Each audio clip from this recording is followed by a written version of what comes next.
All right. It has occurred to me that if your building's in REAP, which stands for Rent Escrow Adjustment Program, that you have been to the general manager's meeting and your building has been violating certain things that have been brought upon the owner as notice. Notice that they are violating the rights of the tenant by not keeping habitability. So they get stuck with this problem.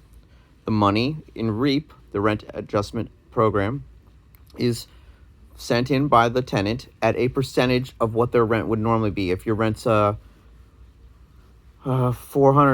all of a sudden it's $100 at the most.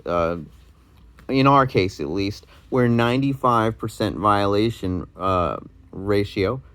That's what it breaks down to for the number of violations they got, over 22. And therefore, we have a $50 to $100 rent maximum with a 3% raise per year at the most.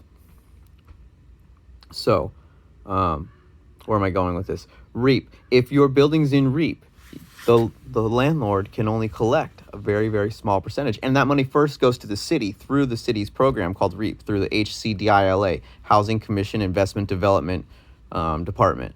And they take that money in the mail at this special address, certified check or money order, blah, blah, blah. And it's a tiny, tiny, tiny fraction of what the money was. And that goes to paying the supplies for doing the repairs on the building.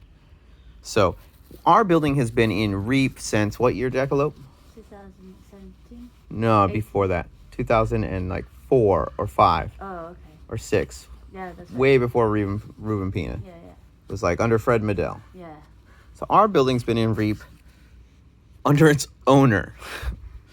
And then it's his son-in-law or nephew or whatever, a family member, years later is in second REAP. Now, you can't be in 2 REAPs. So they discontinue the second REAP, but they continue the first REAP, meaning they never stopped the REAP. The REAP has been, it has always been, and it will always be until these problems have been faced.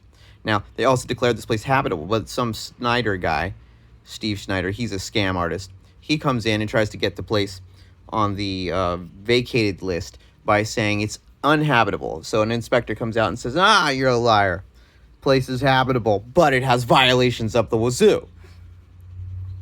All right, so we're at that point. So now a shitload of other people try to buy this place.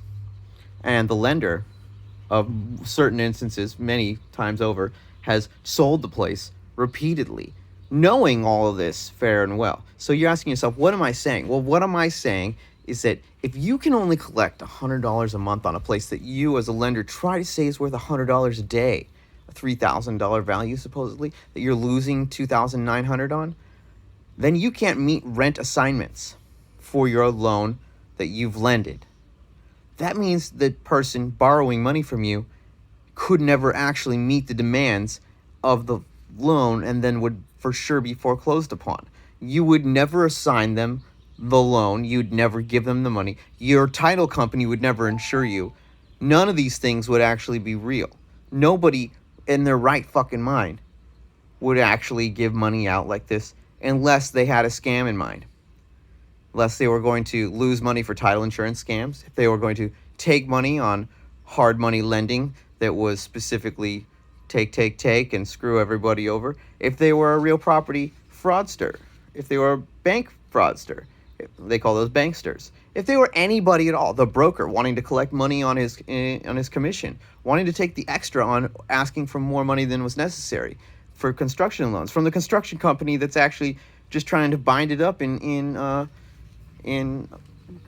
encumbrances for liens on the property that are unnecessary for improvements that only assess the value of the property to be more, which is all of what happens. So this place has got over 22 major violations. Nothing has been done to it in any shape or form to actually correct any of them, except for by myself and my partner. And there's been $200,000+ consistently added to it every transfer. And it's been sold like 4 times since I've been here, illegally, while we're the only possessors. So it occurred to me that if you're in REAP, everybody's full of shit because they know, and their disclosure between each other, themselves, the property, is one Google search away from finding out that they're in REAP, and they know it. and that it's already there. They're just not disclosing it because they all want to scam the property. They're all mortgage frauders. And it's definitive proof at this point. We're in REAP. We have been. Google it. 1968 Avon, 1410 Ewing. Look it up. REAP. HCDILA. That's all you need to know. Search those two things. You'll see. You're totally full of shit if you're trying to move forward on taking our property. We're going to take you. We're going to take you right to the FBI. And you're going to fucking go to jail. And that's the way it's going to be. So you feel lucky, punk? Do ya? Do ya? Because I certainly fucking do.